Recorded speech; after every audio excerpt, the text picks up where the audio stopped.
On a snowy Christmas Eve, a quiet motel clerk watches a manager deny a shivering family a room for lack of a credit card. The clerk shocks himself by putting the room on his own card, risking his job and his rent, and then sees small, unexpected kindnesses ripple through the night. As morning brings new policies and quiet gratitude, the story reveals the burdens each person carries without preaching. Before we get started, tap like, share, and subscribe to join the journey. And tell me, where in the world are you watching? Drop your country below. I love seeing the global trail of these stories. The lobby smelled like coffee and lemon cleaner. The neon VACANCY sign hummed in the window, throwing red on the wet tile. A cheap plastic tree blinked a tired pattern on the counter. The young man at the desk in a black motel polo and a thrift store puffer vest shifted on his stool and warmed a burrito in the microwave behind him. He checked the camera feed, the road flashing white with every passing car. Christmas music played low from the TV hung near the ceiling. It was Christmas Eve. But the lobby felt like any other night.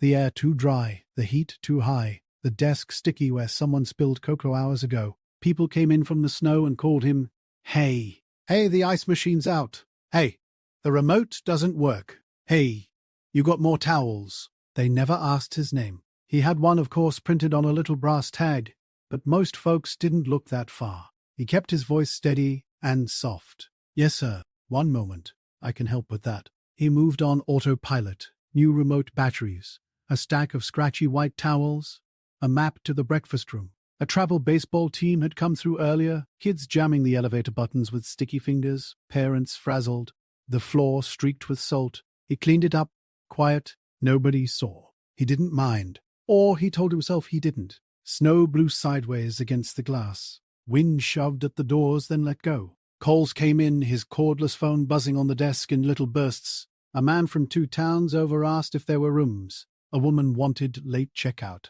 The manager sent texts as if he were standing in the lobby with a clipboard. "Sold out tonight. No cash. No weekly rates. Don't extend late checkouts, they eat the margins. Run the book clean," he answered, how he was trained. "I'm sorry, we take cards only. Company policy." Winter advisory scrolled across the TV. The road crews were slipping behind. He watched slush pile up under the curb. He watched people rush past the windows, hunched and small. The glass doors pushed open, and a woman, a teen, and a toddler stepped in. The woman's denim jacket was too thin for the storm. The toddler's pink coat had a missing button, a mitten clipped to the sleeve with a safety pin. The teen carried a duffel with a busted zipper and kept his hands buried deep in a red hoodie. Their faces were raw with wind. The woman asked if there was a room. She said the word like it might crack if she pushed it too hard. He checked the screen. Yes, there were 2 left. He called the manager and put the phone on speaker. His own voice sounded small in the empty space. The woman stood with her hand on the stroller, not moving it back and forth, just holding it still like that might keep the toddler from coughing again. She said she had cash and an ID photo on her phone. The manager's voice was flat, even through bad reception. "No cash, no exceptions. We get burned on those. If they don't have a card, they can't stay. We're not a shelter." The woman looked at the floor. The teen stared at the vending machine like it held the secret to all of this. The toddler coughed again, a wet little bark, then rubbed her eyes and put her head on the stroller tray. He slid his own card from his wallet. His readout in his pocket blinked the last text from his bank, the one that told him rent would hit on the 27th. His thumb hesitated on the edge for one breath. He was 19 and people had told him to stick to the rules because rules kept you safe. His chest felt tight. He thought of his little sister asleep on his aunt's couch, the way she sniffed ketchup before trusting it on her fries. He thought of the toddler's mitten, the safety pin bent into the shape of a heart. He typed his numbers in. He didn't look up. He felt the manager, far away, like heat on the back of his neck. He said into the phone, "Quiet. It's covered." He printed the keys, grabbed 2 microwavable soups and an extra blanket. He wrote the room number on the key jacket in his neat, blocky handwriting. He added a candy cane from a chip bowl on the counter. No speech. He just set the things down, slid the key across, and pointed down the hall. The woman swallowed hard. "Thank you," she said. Not loud, not a movie line, just a normal thank you that ached in the air. The teen nodded once. The toddler reached for the candy cane with slow fingers, like she wasn't sure she could believe it. The big trucker in 103, who had been filling a styrofoam cup with coffee, stepped forward and held the door open for them with his shoulder, even though his hands were full. When the door to their room clicked shut down the hall, the lobby got quiet. The TV was still on. A plastic reindeer still blinked in the window, but a pressure let out, like the heater had finally caught up, even though it hadn't. Snow hissed at the windows. The neon sign flickered and steadied. He took a sip of coffee that had cooled a long time ago and didn't taste it. He kept answering the phone. He kept his head down. He felt something low in his chest unclench.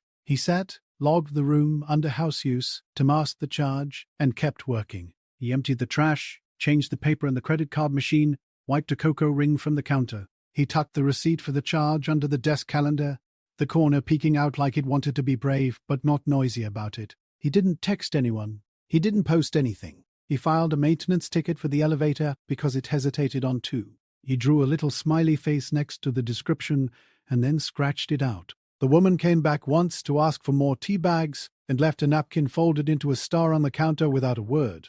On his break, he FaceTimed his little sister from the back office. She was lit by the glow of a cartoon playing on mute. She showed him her paper chain for the tree, all red and green loops stapled crooked. He promised pancakes after his shift, even though he knew he was crashing hard by 9. He asked how the dog was, and she said snoring like a tractor.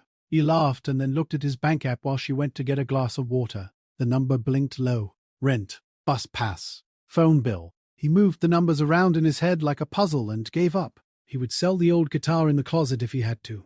He put the phone down and washed his hands and went back to the desk. Later, pushing the laundry cart past their door, he saw paperwork on the table through the gap. The door was latched with the metal arm, left open an inch. He didn't gawk. He just saw what was there. A thick stack of discharge papers with a hospital logo, a list of pharmacies that were open on Christmas, a flyer for day labor in a strip mall 2 exits down. A cheap pair of boots sat by the heater, wet and steaming. A little inhaler lay next to the TV remote. He kept going, the cartwheels squeaking on the carpet seam. At 3, the big trucker in 103 set a folded 50 under the sugar jar. He didn't make a show. He poured his 4th coffee and stood staring out at the white road like he was reading it. He pulled a Santa hat from his coat pocket, popped it on, and left. The 50 had ink on the edge that said, Merry X. The young man found it when he wiped the counter, and he put it in the drawer without a note. He would change bills later so it didn't stick out during the drop. Nobody needed to get in trouble for a decent thing.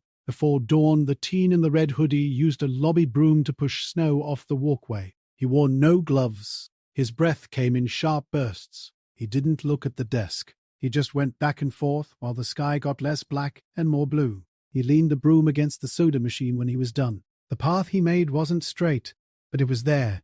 A clear run from the door to the parking lot, where their car sat crusted in ice. The housekeeper came in early, cheeks red, and set a thermos marked for overnight on the desk. She didn't say anything either. She just tapped the lid, like, this part is for you. She had salted the back steps even though that wasn't her shift yet. She hung her coat in the closet with the broken hinge and tied her apron tight. When she passed the napkin star on the counter, she touched it, very quick, like that made it stick better. The manager arrived stiff as his pea coat and looked at the ledger. His mouth went thin at the blank space where a name should be, and the charge marked house. The young man waited. The manager's jaw worked. There was a clock on the wall that ticked with too much sound, but that was normal. The manager didn't ask. He scribbled a note on a pink pad and then printed a new sheet of paper. Severe weather exception, cash accepted with ID copy and deposit. Keep copy for records. He taped it under the desk calendar, right where the receipt corner had been. He took the napkin star off the counter, looked at it like it needed a permit, and then set it back in the same spot. Rules work on clear days, he thought, when everything is polite and neat and people arrive warm and on time. He thought about the wind barreling down the highway like it didn't care about plans. He thought about the woman's thin jacket and the teen's broom path, and his own card number echoing in his head like a song he didn't want stuck there. He tried not to think too hard about rent. He poured a cup from the thermos. It was hot chocolate with a bit of cinnamon. He set the napkin star on the plastic tree and watched one tired bulb blink. Snow kept falling, quieter now, and the neon sign hummed along. The toddler's lost mitten sat on the counter beside the candy cane bowl. He placed it where the woman would see it when she came for more tea. A salt truck rumbled by, orange lights turning the snow the color of a clementine. The lobby air felt softer. The paper star leaned a little to the left and held.